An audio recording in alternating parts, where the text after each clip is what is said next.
नमस्कार मित्रांनो, स्वागत आहे आमच्या चॅनलवर. मोहित 3 तासापासून गाडी चालवत होता. त्याला आता खूप भूक लागली होती. तो आता चांगल्या रेस्टॉरंटची तलाश करू लागला.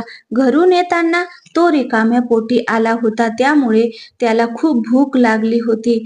गाडी चालवत असताना त्याला तिथं एक पाणीपुरीचा एक गाडा दिसला. पाणीपुरी विकणारी एक स्त्री होती. त्यानंतर त्याने गाडीला ब्रेक लावला आणि तो गाडीमधून उतरून त्या पाणीपुरीच्या गाड्यापाशी आला. त्याने त्या स्त्रीकडे पाहिले तर त्याला ती स्त्री ओळखीची वाटत होती. त्याला ती अंकिता वाटत होती. तो खूप निहाळून तिचा चेहरा पाहू लागला. कारण मोहित आज अंकिताला 13 वर्षानंतर पाहत होता. पण त्याला अंकिता हुबेहूब अजून आठवत होती.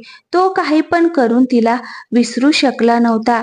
आज मोहितचं वय 35 वर्ष झालं होतं, तरी पण त्याने अजून लग्न केलं नव्हतं. 13 वर्षापूर्वीच अंकिताचं लग्न झालं होतं. तेव्हापासून त्याचं मन तुटलं होतं. त्याचं तिच्यावर खूप प्रेम होतं.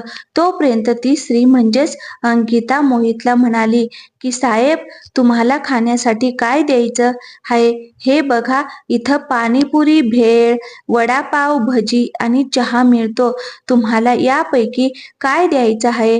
तुम्हाला वडापाव देऊ का? गरम गरम आताच बनवला आहे. तिच्या प्रश्नावर मोहित काहीच बोलला नाही, कारण तो तिच्या चेहऱ्याकडेच पाहत बसला होता. पहिल्यांदा तर अंकिता मोहितकडे पाहत नव्हती, पण तिने जेव्हा मोहितकडे पाहिलं तेव्हा ती पण मोहितला निहाळून पाहू लागली. या 13 वर्षात दोघे पण खूप बदललेले होते. मोहित खूप आरामशीरपणे आयुष्य जगत होता, त्यामुळे त्याची तब्येत थोडीशी जाड झाली होती आणि इकडे अंकिता जरा सावळी आणि बारीक झाली होती. मोहित घाबरत तिला म्हणाला की तू अंकिता आहेस ना? मोहितच्या तोंडून स्वतःचं नाव निघाल्यामुळे अंकिता घाबरली. गाड्यावरचं सामान असंच इकडे तिकडे ठेवू लागली आणि तिने पटकन तिचं तोंड लपवण्याचा प्रयत्न करू लागली. पण मोहित तिला म्हणाला की अंकिता, मी तुला ओळखलं आहे, त्यामुळे तोंड लपवण्याची काहीच गरज नाही आणि विनाकारण सामान इकडे तिकडे का ठेवत आहे? मोहितच्या बोलण्यावर अंकिता शांत बसली. त्यानंतर ती अडखळत म्हणाली की विदेशवरून केव्हा आला आहेत?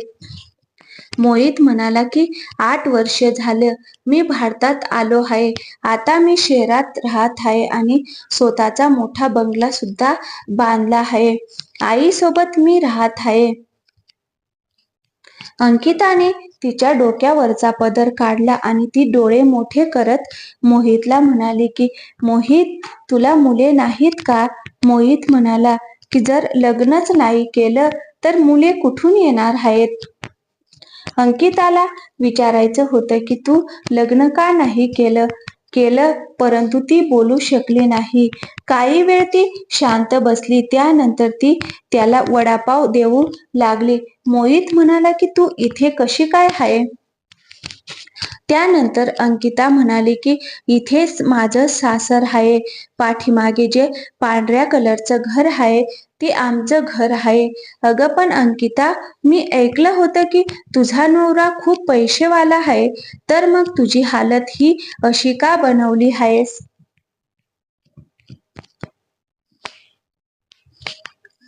अंकिता म्हणाली की जेव्हा नवरा होता तेव्हा पैसे होते, पण आता नवराच नाही म्हणून पैसे पण नाहीत. 4 वर्षापूर्वीच माझ्या नवऱ्याचं निधन झालं आहे. महामारीमध्येच त्यांचा मृत्यू झाला. तर मग मोहित म्हणाला की महामारीत ज्यांचा मृत्यू झाला आहे त्यांना सरकारने पैसे दिले होते, तुला मिळाले नाहीत का?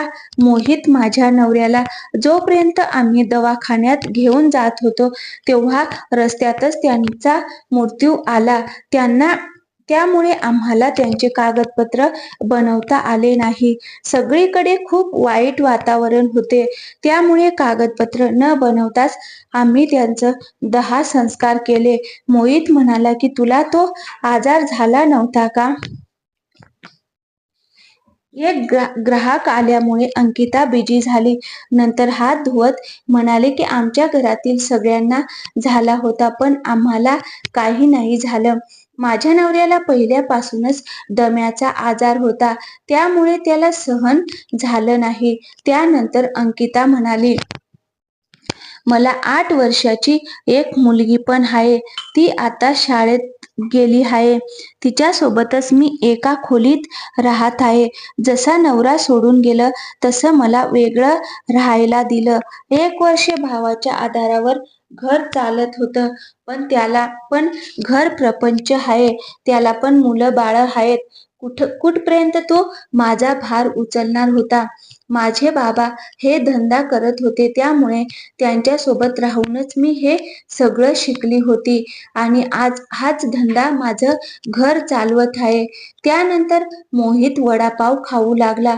वडापाव खाऊन झाल्यावर अंकिताने अजून त्याच्या प्लेटमध्ये पाणीपुरी दिली. तो तिला काही न म्हणता खात होता. अंकिता त्याच्याकडे बघत म्हणाली की एक बोलू का? त्याने मान वर केली आणि म्हणाला की काय? ती अडखळत्या शब्दात म्हणाली की तू लग्न का नाही केलं? मोहित म्हणाला की खरं सांगू का खोटं सांगू? ती म्हणाली की खरंच सांगा. मोहित म्हणाला की कारण तू मला मिळाली नाही.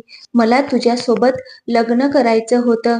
अंकिता म्हणाली की तू कधी मला असं म्हणलाच नाहीस की तुझं माझ्यावर प्रेम आहे. त्यानंतर मोहित म्हणाला की आपण जेव्हा 10वीत होतो तेव्हा तुझ्या वहीमध्ये मी एक चिठ्ठी लिहिली होती. त्यामध्ये मी आय लव्ह यू अंकिता म्हणून लिहिलं होतं. पण मोहित जेव्हा ती चिठ्ठी टीचरला दिली तेव्हा हँडरायटिंग तर कोणाशीच मॅच करत नव्हतं. तेव्हा मोहित हसत म्हणाला की अगं ते मी माझ्या डाव्या हाताने लिहिलं होतं. ते काय आहे ना मला दोन्ही पण हाताने लिहिता येत आहे. मोहितचं बोलणं ऐकून अंकिता हसायला लागली. त्यानंतर अंकिता म्हणाली की अरे ती चिठ्ठी माझ्या मैत्रिणीच्या शीतलच्या हातात आली होती त्यामुळे ती चिठ्ठी टीचरला द्यावी लागली. पण मला पूर्णपणे माहिती होतं की ती चिठ्ठी तूच लिहिली होतीस. मोहित आश्चर्याने म्हणाला की तुला कसं काय माहिती की ती चिठ्ठी मीच लिहिली होती? अंकिता त्याला म्हणाली की तू अजून पण वेडाच आहेस. तुझ्या डोळ्यांनी मला सर्व काही सांगितलं होतं. तू जेव्हा पण माझ्याकडे पाहत होता तेव्हा तुझ्या डोळ्यात मला सर्व काही दिसत होतं. त्यानंतर मोहित तिला म्हणाला की तुला पण एक विचारू का? तुझ्या पण मनात माझ्याबद्दल काहीतरी होतं का? त्यानंतर अंकिता खाली मान घालून म्हणाली की माझ्या मनात पण तुझ्याबद्दल खूप काही होतं. मला वाटत होते की जी चूक तू चिठ्ठी देऊन केली होती ती चूक अजून एकदा करावी पण त्यानंतर तू काहीच प्रयत्न केला नाहीस. मोहित म्हणाला की अगं मी अजून एकदा कसा प्रयत्न करणार होतो? पहिल्या वेळेसच एवढा मोठा हंगामा झाला होता. मी तर त्यातून वाचलो होतो. अंकिता उदास होऊन म्हणाली की खरंच तू माझ्यावर प्रेम करत होता? तर मग काहीतरी करायला पाहिजे होतं. अरे मी मुलगी असल्यामुळे मला काही करता आलं नाही. तुझ्यासोबत बोलता किंवा संपर्क सुद्धा साधता आला नाही. 10वी नंतर माझं शिक्षण थांबलं होतं. पण त्यानंतर तू जेव्हा मला भेटत होता तेव्हा मी तुझ्या प्रपोजलची वाट पाहत होती. मोहित म्हणाला की किती वेड्यासारखी गोष्ट आहे. आपण दोघे पण एकमेकांना पसंत करत होतो पण आपण बोलू शकलो नाही. पण मी जेव्हा परदेशात गेलो होतो तेव्हा तुझी आठवण मला रोज येत होती.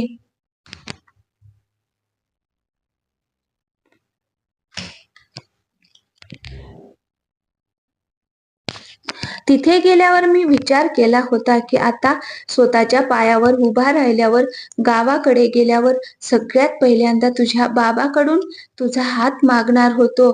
पण मोहित नाराज होऊन म्हणाला की तुझं लग्न झाल्यावर 2 महिन्याने मी गावाकडे आलो होतो.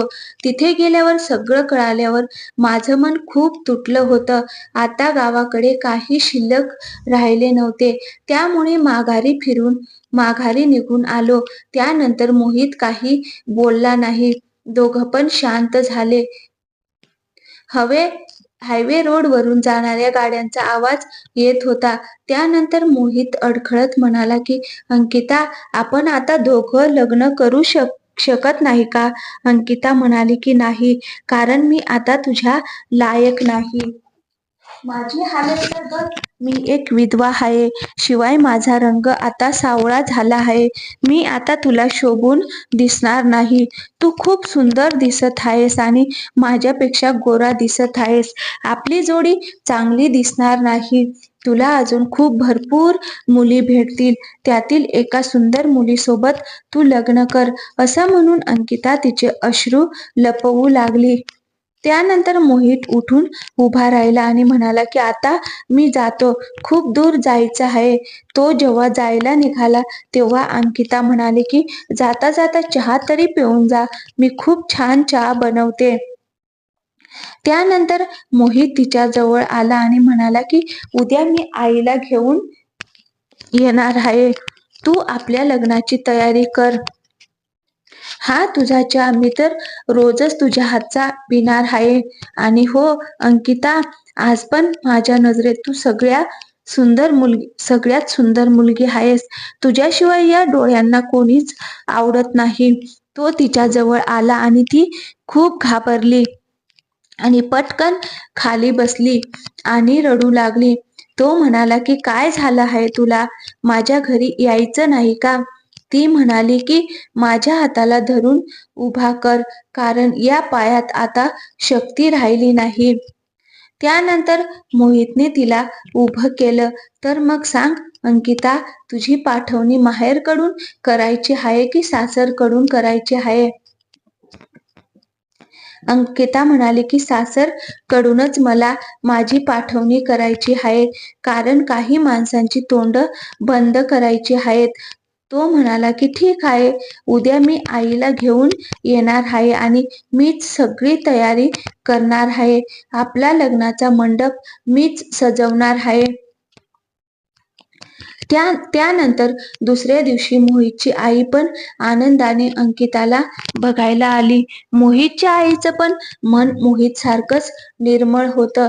अंकिता एक विधवा आहे, तिला एक मुलगी आहे, वगैरे वगैरे असे प्रश्न त्यांनी मनात पण आणले नाही. अंकिताच्या लग्नाला सासरची आणि माहेरचे दोन्हीकडचे माणसे आले होते.